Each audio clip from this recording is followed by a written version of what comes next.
Assalamualaikum warahmatullahi wabarakatuh. Kami dari kelompok KPK akan mempresentasikan hasil tugas selama 1 semester di mata kuliah manajemen proyek. Yang pertama, di sini akan dijelaskan oleh Irji Sahrul. Baik, jadi di sini merupakan manajemen lingkup beserta WBS-nya. Untuk manajemen lingkup ini merupakan mengambil dari proyek yaitu pengembangan aplikasi si Campernik, yaitu aplikasi untuk sistem informasi, capaian, dan monitoring pengadaan barang dan jasa secara elektronik. Jadi deskripsi dari ruang lingkup produk ini yaitu proyek si Campernik merupakan pengembangan dari sistem aplikasi yang sudah ada sebelumnya. Dilakukan pengembangan dan pengelolaan sistem untuk informasi pengadaan barang dan jasa. Ini dibutuhkan untuk pengembangan dan kebutuhan aplikasi supaya proses penyelenggaraan dan penyajian report capaian dan monitoring pengadaan barang jasa di kota Sukabumi. Tujuan dari proyek ini yaitu adalah untuk pemeliharaan atau rangka perbaikan muktahir, karena sebelumnya sudah ada aplikasinya, jadi dilakukan pengembangan teknologi supaya penggunaan barang dan jasa ini dapat dimanfaatkan dengan baik di kota Sukabumi. Untuk kriteria penerima pengguna produk ini ada 3, yaitu fungsi dan fiturnya.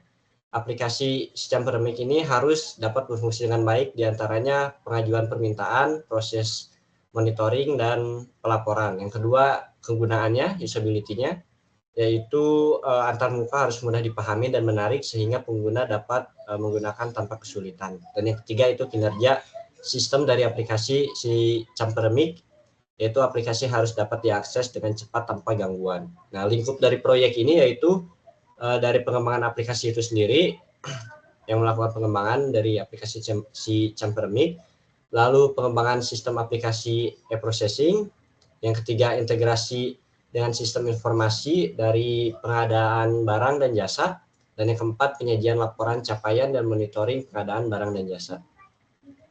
Untuk delivery proyeknya yaitu dashboard website, bagian pengadaan barang atau jasa di Kota Sukabumi, lalu dashboard untuk aplikasi, lalu menu informasi dan laporan hasil akhir pelaksanaan tender atau seleksi. Untuk WBS-nya atau Work Breakdown Struktur, ada pertama perencanaan proyek. Di dalam perencanaan proyek ini kita akan melakukan identifikasi dulu kebutuhan, lalu menyusun rencana kerja dan menetapkan anggaran. Lalu setelah itu ada pengembangan aplikasi, di dalamnya ada desain aplikasi, pengembangan modul, pengembangan laporan, dan monitoring. Lalu ada pemeliharaan dan pemuktahiran, yaitu pemeliharaan sistem processing, pemuktahiran data, dan penyesuaian aplikasi. Yang keempat, integrasi sistem, ada integrasi dengan Sirup LKPP, lalu dengan SPE Provinsi Jawa Barat, dan e-katalog LKPP. Lalu ada pelatihan dan transfer pengetahuan untuk melakukan pelatihan secara internal kepada orang yang akan menggunakan aplikasinya, lalu penyusunan dokumentasi aplikasinya, dan yang terakhir ada monitoring dan evaluasi untuk mengumpulkan data capaian pengadaan, penyusunan laporan, dan tindak lanjut dari evaluasi. Untuk jadwal rencana manajemen jadwal ini dalam proyek Campernik kita dalam dokumen itu disebutkan total durasinya itu 30 hari dengan dana sebesar 25 juta. Pada dokumen tersebut dijelaskan bahwa 30 juta itu merupakan dana dari pemerintahan. Nah, dengan kita menggunakan Gantt untuk proyeksi pengerjaan selama 30 hari seperti yang ada ditampilkan. Ada mingguan, minggu pertama, minggu kedua, minggu ketiga. Ini yang rencana dalam pengembangan aplikasi si Campernik. Boleh lanjut ke bawah. Nah, selanjutnya ini akan dijelaskan oleh Naufal. Selanjutnya, yang ketiga akan saya jelaskan manajemen biaya. Dana untuk proyek ini bersumber dari pendanaan APBD merupakan perubahan Kota Sukabumi. Tahun anggarannya 2023 untuk pelaksanaan subkegiatan pengelolaan layanan pengadaan secara elektronik LPSE dengan rincian objek belanja pemeliharaan aset tidak berwujud software, pemeliharaan dan pengembangan si Campernik dengan anggarannya 25 juta, sudah termasuk PPN, dan di sini sudah ada tabel yang pengeluarannya untuk apa saja. Yang pertama ada identifikasi kebutuhan pengguna, desain tampilan aplikasi, pengembangan aplikasi, integrasi sistem, pelatihan dan transfer pengetahuan, monitoring dan evaluasi. Semuanya sudah tertera estimasi biaya dan keterangannya. Selanjutnya, milestone 2. Selanjutnya milestone 2 yaitu rencana manajemen kualitas. Tujuan dari rencana manajemen kualitas ini adalah untuk menjelaskan bagaimana mutu akan dikelola selama siklus hidup proyek. Rencana ini juga mencakup proses dan prosedur untuk memastikan perencanaan, jaminan, dan pengendalian mutu dilaksanakan. Rencana manajemen kualitas untuk proyek si Campernik akan menetapkan aktivitas, proses, dan prosedur untuk memastikan produk berkualitas setelah proyek selesai. Tujuan dari rencana ini adalah untuk memastikan kualitas, menetapkan bagaimana kualitas akan dikelola, menetapkan aktivitas jaminan kualitas, dan ada menetapkan aktivitas pengendalian kualitas, dan yang terakhir menetapkan standar kualitas yang dapat diterima. Pendekatan manajemen kualitas. Pendekatan manajemen kualitas untuk proyek si Campernik akan memastikan mutu direncanakan baik untuk produk maupun proses. Kualitas produk untuk proyek si Campernik akan ditentukan oleh standar dan kriteria perusahaan saat ini untuk keluarga kabel serat optiknya. Selanjutnya itu persyaratan standar atau kualitasnya. Berikut ini adalah tabel persyaratan atau standar kualitas berdasarkan dokumen. Di sini ada contoh kategorinya, fungsi sistem, persyaratan standar kualitasnya, memastikan monitoring capaian pengadaan barang atau jasa berjalan dengan akurat dan real time. Dan yang kedua, mendukung penyajian laporan yang akuntabel sesuai indikator kinerja pengadaan, dan ada contoh lainnya di bawah. Bisa dilihat sendiri.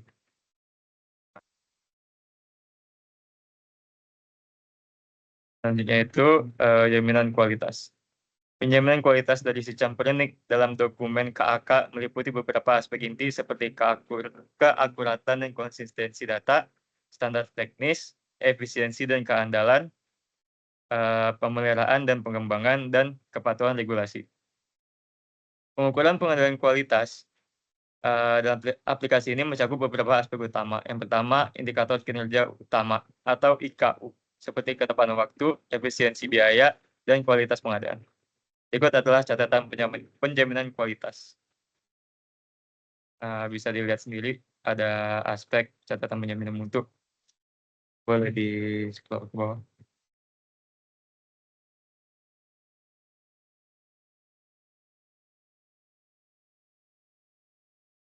Mungkin itu saja buat milestone 2 kualitas, boleh dilanjutkan. Baik, kemudian ada milestone 2 yaitu pemangku kepentingan yang pertama berisi rencana manajemen proyek pemangku kepentingan. Pengembangan aplikasi Campernik ini bertujuan untuk meningkatkan efisiensi dan transparansi pengadaan barang atau jasa pemerintahan di Kota Sukabumi. Nah, tujuan dari rencana manajemen proyek pemangku kepentingan ini itu untuk mengidentifikasi dan mengelola pemangku kepentingan yang terlibat dalam proyek untuk mendukung keberhasilan pengembangan proyek aplikasi Campernik. Kemudian ada identifikasi pemangku kepentingan. Berikut identifikasi pemangku kepentingan yang berisi pemangku kepentingan, peran, internal atau eksternal, pengaruh atau matriks, dan kepentingan. Ya, bisa dilihat ada leader, pemerintah Kota Sukabumi, tim pengembang, penyedia barang atau jasa, dan masyarakat sebagai pemangku kepentingan dengan peran-peran yang sudah ditentukan sendiri. Lanjut. Yang keempat ada rencana manajemen pemangku kepentingan. Pengguna atau masyarakat ini melakukan komunikasi melalui laporan publik terkait dari hasil proyek yang dilakukan. Kemudian ada penyedia barang dan jasa yang melakukan pelatihan dan feedback terkait barang dan jasa yang disediakan. Kemudian tugas dari leader ini memantau dan mengatur jalannya pengembangan proyek. Kemudian sponsor dan tim pelaksana bertugas untuk melibatkan secara aktif dalam pengembalian keputusan strategis. Kemudian yang kelima ada manajemen komunikasi pemangku kepentingan. Berikut dijabarkan dalam tabel. Ada media, frekuensi, target pemangku kepentingan, dan tujuan. Masing-masing memiliki role tersendiri, seperti laporan kemajuan itu frekuensinya mingguan, pemangku kepentingannya sponsoran tim pelaksana, dan tujuannya informasi progres proyek, dan bisa dilihat ke tugas dan kepentingannya masing-masing. Kemudian yang keenam ada keterlibatan pemangku kepentingan.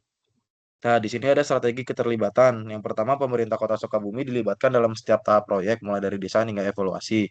Kemudian di sini ada penyedia konsultasi, itu bertanggung jawab penuh atas pelaksanaan teknis dan penyediaan pelatihan. Nah, tugas dari masyarakat yang ketiga itu diinformasikan melalui media resmi pemerintah terkait manfaat aplikasi. Yang terakhir, pengembang aplikasi itu tugasnya melakukan pengembangan aplikasi dan memastikan aplikasi dapat berguna dengan baik.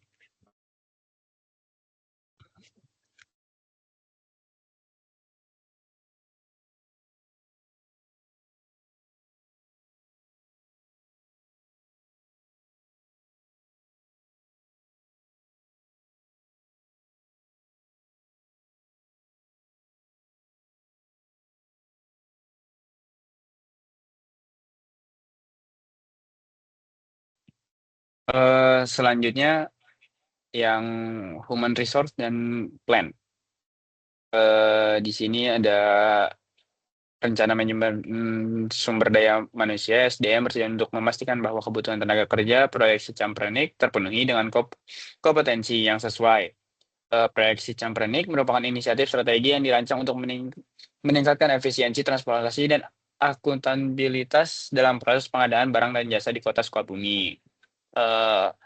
Selanjutnya ada role and responsibilities. Manajemen proyek bertanggung jawab atas keberhasilan keseluruhan proyek pengembangan sistem Camprenik. PM harus mengesahkan dan menyetujui semua pengeluaran proyek serta memastikan PM harus bahwa semua aktivitas kerja memenuhi kriteria kelayakan yang ditetapkan dan berada dalam batas toleransi yang dapat diterima. Pengembang sistem SD bertanggung jawab untuk merancang, mengembangkan, dan mengimplementasikan fitur baru pada aplikasi sistem Camprenik. SD akan melakukan integrasi pembaruan sistem, memastikan kompatibilitas dengan infrastruktur yang ada, dan melakukan pengujian untuk memverifikasi fungsional. Mereka akan melaporkan pengembangan pekerjaan kepada PM sesuai dengan rencana manajemen komunikasi. Selanjutnya ada Ketua Implementasi (IL) bertanggung jawab untuk mengordinasikan peluncuran pembaruan aplikasi Camprenik dan memantau kinerjanya dalam lingkungan operasional organisasi. IL akan memastikan kepatuhan terhadap standar organisasi dan protokol keamanan bekerja sama erat dengan pengembangan sistem. Selanjutnya ada Koordinator Pelatihan (TC) bertanggung jawab untuk menyusun dan menyampaikan program pelatihan bagi pengguna sistem Camprenik yang telah diperbarui. Selanjutnya ada Manajemen Fungsional (FM). Meskipun bukan bagian dari tim proyek, manajemen fungsional bertanggung jawab untuk menyediakan sumber daya yang diperlukan sesuai dengan rencana staf proyek. Selanjutnya ada Project Organizational Chart. Di sini ada yang tertera, ada Project Manager, Design Engineer, Implementation Manager, Training Leader, Functional Manager, Department Manager. Itu yang A itu untuk pihak yang bertanggung jawab, yang R pihak yang bertanggung jawab langsung untuk melaksanakan tugas kegiatan tersebut, yang C itu pihak yang perlu diajak berkonsultasi dan memberikan masukan kepada kegiatan tersebut, yang I pihak yang perlu diberitahu tentang hasil atau pengembangan kegiatan tersebut. Selanjutnya ada role and responsibilities. Untuk proyek Camprenik, seluruh anggota tim proyek akan berasal dari sumber daya internal organisasi. Tidak akan ada outsourcing atau kontrak pihak ketiga yang terlibat dalam proyek ini. Manajer proyek akan melakukan negosiasi dengan manajer fungsional dan manajer departemen untuk mengidentifikasi dan menugaskan sumber daya sesuai dengan struktur organisasi proyek. Selanjutnya ada resource calendar. Proyek Camprenik diperkirakan berlangsung pada 6 minggu. Semua sumber daya diperlukan sebelum proyek dimulai. Berikut adalah ilustrasi kebutuhan jam kerja sumber daya yang berlangsung. Yang pertama itu ada pengembangan sistem, desain engineer, pada minggu 1 sampai minggu 3, 40 jam per minggu. Minggu keempat, 5 jam per minggu. Setelahnya setelah minggu keempat pengembangan sistem akan dilepaskan dari proyek. Manajer implementasi diperlukan selama 4 minggu pertama dan dilepaskan setelah minggu keempat. Koordinator pelatihan minggu pertama 15 jam, minggu kelima 40 jam untuk pelatihan penuh kepada pengguna akhir aplikasi. Selanjutnya ada training. Pelatihan. Saat ini tidak ada pelatihan yang dijadwalkan khusus untuk proyek si Campernik karena organisasi memiliki staf yang sudah memiliki keterampilan yang dibutuhkan. Selanjutnya ada penilaian kinerja. Manajer proyek akan meninjau aktivitas pekerjaan yang ditugaskan kepada setiap anggota tim pada awal proyek dan mengkomunikasikan semua ekspektasi pekerjaan yang bagus dilaksanakan. Selanjutnya ada penghargaan dan pengakuan. Meskipun proyek ini tidak memberikan banyak waktu untuk pelatihan silang atau hadiah finansial, beberapa penghargaan dan pengakuan direncanakan untuk anggota tim proyek si Campernik. Yang pertama itu ada setelah keberhasilan penyelesaian proyek Campernik akan diadakan acara untuk merayakan keberhasilan setiap anggota tim. Selanjutnya ada anggota tim yang berhasil menyelesaikan seluruh tugas yang ditugaskan tepat waktu akan diterima sertifikat penghargaan dari CEO. Selanjutnya ada anggota tim yang menyelesaikan tugas dengan baik akan difoto untuk memasukkan dalam newsletter perusahaan.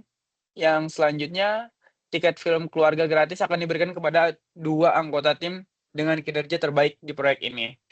Dengan manajemen sumber daya manusia yang direncanakan dan pengelolaan kinerja yang tepat, diharapkan proyek Campernik dapat diselesaikan dengan sukses dan memberikan manfaat besar bagi pemerintah Kota Sukabumi dan masyarakat pada umumnya.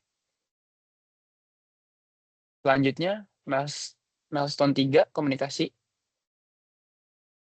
Baik, selanjutnya adalah milestone 3, komunikasi. Baik, pendahuluannya adalah rencana manajemen komunikasi ini disusun untuk proyek pengembangan dan implementasi aplikasi si Campernik, bertujuan untuk memastikan komunikasi yang efektif dan efisien antar seluruh pemangku kepentingan selama siklus hidup proyek ini. Baik, tujuan utama komunikasinya yang pertama adalah kejelasan dan transparansi, yang kedua ketepatan waktu, yang ketiga kolaborasi, yang keempat adalah keterlibatan pemangku kepentingan. Bisa di-scroll ke bawah.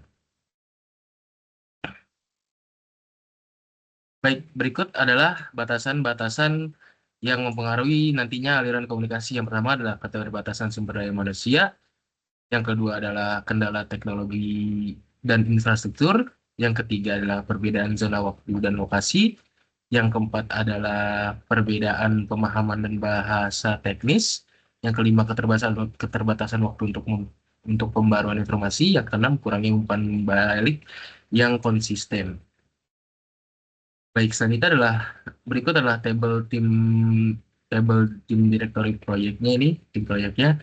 Yang pertama ada nama sponsor, terus yang kedua ada nama manajemen, yang kedua ada nama pemangku, yang ketiga selanjutnya nama dewan, selanjutnya nama pelanggan, selanjutnya nama manajer proyek, selanjutnya nama anggota tim, selanjutnya nama komite, selanjutnya nama teknis. Baik, ini adalah tabel media saluran komunikasi. Bisa dilihat seperti berikut.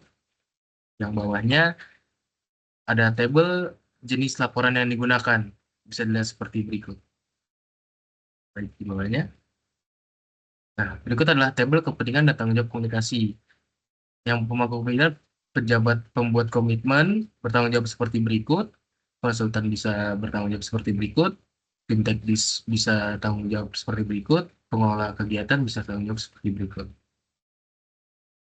Selanjutnya adalah pengelolaan resiko komunikasi. Beberapa resiko yang mungkin ketika muncul proyeknya setelah proyeknya berjalan berikut. Yang pertama adalah keterlambatan informasi, yang kedua adalah kesalahpahaman teknis, yang terakhir adalah respon lambat. Selanjutnya, nah, yang ketiga adalah milestone pengadaan. Nah, rencana pengadaan untuk pengembangan aplikasi Campernik. Yang pertama adalah barang yang akan diadakan. Pengembangan dan pengelolaan sistem informasi pengadaan si Campernik. Justifikasinya untuk memelihara dan memperbarui aplikasi e-processing sesuai dengan peraturan pengadaan pemerintah terkini. Yang kedua adalah jadwal pengadaan seperti berikut, tahun anggarannya, alokasinya, sumber pendanaannya bisa dilihat. Yang ketiga adalah jenis kontrak. Kontraknya adalah kontrak jasa konsultasi, difokuskan pada pemeliharaan perangkat lunak dan pengembangan sistem. Yang keempat adalah risiko pengadaan dan mitigasi. Risikonya bisa dilihat. Nah, strategi mitigasi juga bisa dilihat. Selanjutnya adalah penentuan biaya. Penentuan biaya bisa dilihat seperti di atas. Yang keenam ada dokumen pengadaan terstandarisasi, bisa dilihat. Yang ketujuh ada manajemen vendor, bisa lihat tanggung jawab dan hak vendornya. Yang keempat adalah deliverable kontrak dan tenggat waktu. Deliverable utamanya bisa dilihat. Terus berikut adalah yang beda dashboard siam perniknya. Yang ke-9 ada batasan pengadaan, bisa dilihat sebagai berikut. Yang ke-10 ada metrik kerja. Yang ke-11 ada proses persetujuan kontrak. Bisa dilihat seperti berikut. Baik, selanjutnya adalah pendekatan manajemen pengadaan. Rencana manajemen pengadaan untuk proyek pengembangan si Pernik ini harus didefinisikan dengan jelas untuk mengidentifikasi langkah-langkah dan tanggung jawab pengadaan dari awal hingga akhir proyek. Selanjutnya ada peran dan tanggung jawab manajer proyek, berperan seperti berikut. Yang kedua ada tim manajemen proyek atau PMO, seperti berikut. Yang ketiga ada departemen kontrak dan pembelian, bisa dilihat seperti berikut. Nah, selanjutnya adalah strategi pengadaan untuk si Pernik ini. Dalam konteks spesifik, pembangunan si Pernik ini, pendekatan manajemen pengadaan akan mencakup yang pertama, ada identifikasi kebutuhan, bisa dilihat seperti berikut. Yang kedua, ada kriteria seleksi vendor, bisa dilihat seperti berikut. Yang ketiga, ada manajemen risiko, bisa dilihat seperti berikut. Yang keempat, ada proses kontrak. Nah, prinsip utamanya adalah transparansi dalam proses pengadaan, yang B, efisiensi biaya, yang C, kepatuhan terhadap peraturan pemerintah, yang D, kualitas hasil pengembangan sistem. Nah, catatan penting ini, pendekatan manajemen pengadaan ini fleksibel, dapat disesuaikan sama proses yang berlangsung itu. Nah, tujuan akhirnya bisa lihat seperti berikut. Baik, yang terakhir ada definisi pengadaan. Tujuan definisi pengadaan adalah mendeskripsikan secara spesifik item-item yang akan diadakan di kondisi-kondisi terkaitnya. Yang bawahnya. Berikut adalah daftar item pengadaan esensial. Yang pertama adalah pengembangan sistem informasi, item yang bisa dilihat seperti berikut. Yang kedua, komponen sistem, item yang bisa dilihat seperti berikut. Yang ketiga adalah fitur tambahan, itemnya bisa dilihat seperti berikut. Nah, selanjutnya adalah kondisi pengadaan. Yang pertama adalah kondisi pendanaan. Pengadaan yang pertama adalah sumber pendanaan. Yang kedua, persyaratan teknis. Nah, yang selanjutnya adalah wewenang persetujuan. Yang pertama adalah pejabat utama. Nah, jabatan dan wewenangnya bisa dilihat seperti berikut. Yang kedua adalah delegasi wewenang. Jabatannya bisa dilihat seperti berikut. Yang selanjutnya adalah pertimbangan tambahan. Pertimbangan tambahan ada 4, yaitu proses pengadaan harus transparan. Yang kedua mendukung program e-government. Yang ketiga meningkatkan akuntabilitas pengadaan barang jasa. Yang keempat adalah mendukung upaya pemberantasan korupsi. Oke. Dan selanjutnya adalah jenis kontrak yang akan digunakan. Tujuannya mendeskripsikan jenis kontrak yang akan digunakan departemen kontrak untuk pembelian dan dapat melanjutkan proses sesuai kebutuhan. Jenis kontrak untuk proyek si Pernik yang cocok adalah yang pertama tipe kontrak utama, kontrak atau kontrak harga tetap final. Alasannya seperti berikut. Yang kedua adalah struktur kontrak seperti berikut. Dan itu adalah lingkup kontrak harga tetap. Yang pertama adalah pengembangan sistem, bisa dilihat seperti berikut. Yang kedua adalah di deliverable utama seperti berikut. Yang selanjutnya adalah proses pengadaan kontrak. Yang pertama adalah tim proyek akan bekerja dengan departemen kontrak. Yang kedua, departemen kontrak akan melakukan seperti berikut bisa dilihat. Selanjutnya adalah kriteria evaluasi vendor. Yang pertama adalah kemampuan teknis, yang kedua kriteria komersial, selanjutnya adalah risiko pengadaan. Tujuan bagian ini adalah mengidentifikasi risiko potensial yang terkait dengan proses pengadaan proyek. Nah, berikut adalah risiko-risiko yang spesifik dalam pengadaan meliputi ada 7, bisa dilihat seperti berikut. Nah, selanjutnya adalah strategi manajemen risiko. Ada identifikasi risiko secara komprehensif, dokumen risiko yang teridentifikasi, analisis dampak, dan probabilitas dan risiko. Yang keempat ada kembangkan strategi mitigasi yang tepat. Yang terakhir adalah lakukan pemantauan dan pengendalian risiko secara berkelanjutan. Sejak yang disampaikan dengan saya.